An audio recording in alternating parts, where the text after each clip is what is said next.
آج کل دینی مدارس میں بچوں کے داخلے ہو رہے ہیں۔ آپ نے اپنی اولاد میں سے، اپنے بیٹوں میں سے، اپنی بیٹیوں میں سے، اپنے پوتے پوتیوں میں سے، نواسے نواسیوں میں سے کسی ایک بچے یا بچی کو مدرسے میں داخل کروانا ہے۔ اگر چھوٹا بچہ ہے 5 سال سے لے کے 7 سال کی عمر کا، تو ان کو شعبہ حفظ میں داخل کروائیں تاکہ وہ حافظ بن سکے۔ حافظ قرآن کی کتنی بڑی فضیلت ہے، کتنی بڑی فضیلت ہے، اللہ اکبر۔ جس نے اپنے بچے کو قرآن کا حافظ بنایا، قیامت کے دن ان کے ماں باپ کو ایسا تاج پہنایا جائے گا جس کی روشنی دنیا کے سورج اور چاند سے بھی زیادہ ہوگی۔ یہ تو ایک چھوٹی سی فضیلت ہے۔ اگر آپ کا بچہ میٹرک پاس ہے یا مڈل پڑھا ہوا ہے تو کسی بھی مدرسے میں اس کو عالم دین کے کورس میں داخل کروائیں، درس نظامی میں داخل کروائیں۔ آپ کا بچہ 10 سال خدا کی بستی میں رہ کر، کسی مدرسے میں رہ کے، اولیاء اللہ کے قدموں میں رہ کے، علماء کرام کی صحبت میں رہ کر اچھا عالم دین بنے گا۔ العلماء ورثۃ الانبیاء، علماء کرام انبیاء کے وارث ہوتے ہیں، اور انبیاء کرام کا کام کیا ہوتا ہے؟ لوگوں کو اللہ کی طرف بلانا، لوگوں کی ہدایت کا ذریعہ بننا، لوگوں کو جہنم سے نکال کے جنت میں لے جانے والے بننا، فلاح انسانیت کی خدمت کرنا، لوگوں کی خدمت کرنا۔ کنتم خیر امت اخرجت للناس تأمرون بالمعروف وتنہون عن المنکر۔ بہترین امت کیوں ہے؟ اس لیے کہ نیکی کی طرف بلاتے ہیں اور برائی سے لوگوں کو روکتے ہیں۔ آج کا جو دور چل رہا ہے، سوشل میڈیا کا جو دور چل رہا ہے، اگر آپ نے اپنے بچوں کی اچھی دینی تعلیم کے ساتھ ساتھ اچھی تربیت نہ کی تو آپ کی اولاد آپ کے ہوتے ہوئے نہیں ہوگی۔ مجھے وہ واقعہ بھولتا نہیں ہے۔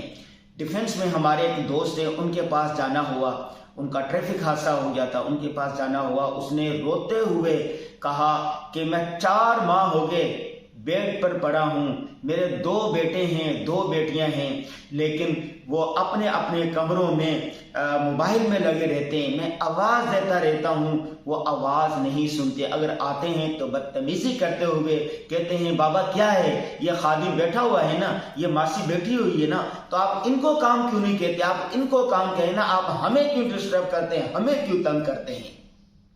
اس نے کہا کہ یہ اولاد ہے جس کے لیے میں نے اتنا کمایا، اتنی دنیاوی نعمتیں ان کو دی، ہر ایک کو اچھا کمرہ بنا کے دیا۔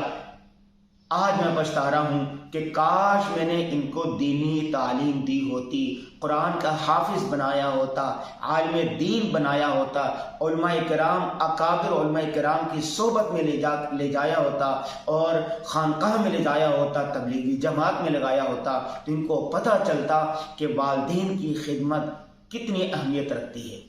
رسول اللہ صلی اللہ علیہ وسلم نے ایک مرتبہ فرمایا کہ میں نماز میں ہوتا اور میری ماں مجھے پکارتی یا محمد، تو میں نماز توڑ کے کہتا جی ماں جی۔ اتنی اہمیت ہے۔ قرآن پاک میں آتا ہے وَلَا تَقُلْ لَهُمَا اُف، ماں باپ کو اف تک نہ کہو۔ اور آج دیکھیں، اللہ اکبر، جتنی جگہ پر جانا ہوتا ہے، جتنی مجالس میں جانا ہوتا ہے، ایک جگہ میں بیان کرنے گیا، وہاں پر 10 ملاقاتی تھے، 10 ملاقاتیوں میں سے 8 نے کہا کہ ہم اپنی اولاد سے تنگ ہیں، ہماری اولاد نافرمان ہو گئی ہے، ہماری اولاد ہماری بات نہیں مانتی، ہمیں جھڑک دیتی ہے، ہماری خدمت نہیں کرتی، ہماری نصیحتوں کو، باتوں کو ایک کان سے سنتی ہے، دوسرے کان سے نکال دیتی ہے۔ آپ خود سوچیں ذرا، میں خود باپ ہوں، میرے بھی بیٹے ہیں، بیٹیاں ہیں، جو صاحب اولاد ہو وہ اس جگہ رکھ کے سوچے کہ بیٹوں کو کتنی مرادوں منتوں سے مانا جاتا ہے۔ جب بچہ پیدا ہوتا ہے، بچی پیدا ہوتی ہے، تو باپ کی، ماں کی پوری کوشش ہوتی ہے ان کو راحت دیں، ان کو آرام دیں، کتنے ناز نعمت سے ان کو پالا جاتا ہے۔ جب اولاد جوان ہو جائے تو پھر وہ کیا کہتی ہے، هل جزاء الاحسان الا الاحسان، ہم نے ان کے ساتھ اتنا احسان کیا، ان کو پالا پوسا بڑا کیا، اب ہم بوڑھے ہو گئے ہیں، اب ان کو چاہیے کہ وہ ہماری خدمت کرے۔ لیکن اگر اولاد اس موقع پر آپ کی بات نہ مانے، آپ کے سامنے بدتمیزی کرے، آپ کو جھڑک دے، تو آپ کے دل پر کیا گزرے گی؟ تعلیم انسان کو شعور دیتی ہے۔ کون سی تعلیم؟ دینی تعلیم انسان کو شعور دیتی ہے۔ تعلیم، نری تعلیم، صرف تعلیم کچھ حیثیت نہیں رکھتی، تعلیم کے ساتھ تربیت ہونی چاہیے۔ یعلمہم الکتاب والحکمہ، قرآن پاک میں ہے کہ وہ تعلیم بھی دیتے ہیں اور حکمت کی باتیں بھی سکھاتے ہیں، تزکیہ نفس بھی کرتے ہیں۔ آپ لوگ، آپ جو بھی ہیں، جس شعبے میں ہیں، جو بھی کام کر رہے ہیں، آپ کو چاہیے کہ آپ اپنے ایک بیٹے کو، ایک بیٹی کو، پوتے پوتی کو، اگر آپ کی اولاد بڑی ہوگی ہے تو پوتے پوتی یا نواسے نواسی میں سے کسی ایک کو کم از کم حافظ قرآن بنائیں، عالم دین بنائیں، علماء کرام کی صحبت میں بھیجیں، تبلیغی جماعت میں وقت لگوائیں۔ آپ کا یہ جو بیٹا ہوگا، یہ بیٹی ہوگی، جو پوتا ہوگا، پوتی، نواسا نواسی ہوگی، جو حافظ قرآن ہوگی، جو عالم دین ہوگی، وہ آپ کی خدمت اس طرح کرے گی کہ آپ کی آنکھیں ٹھنڈی ہو جائیں گی۔ تو دینی مدارس میں داخلے چل رہے ہیں تو آپ نے کوشش کرنی ہے کہ کم از کم ایک بچے کو خدا کی بستی میں داخل کروا دیں، دینی مدرسے میں داخل کروا دیں۔ آج کے اس ویلاگ کا، اس ویڈیو کا یہی پیغام ہے۔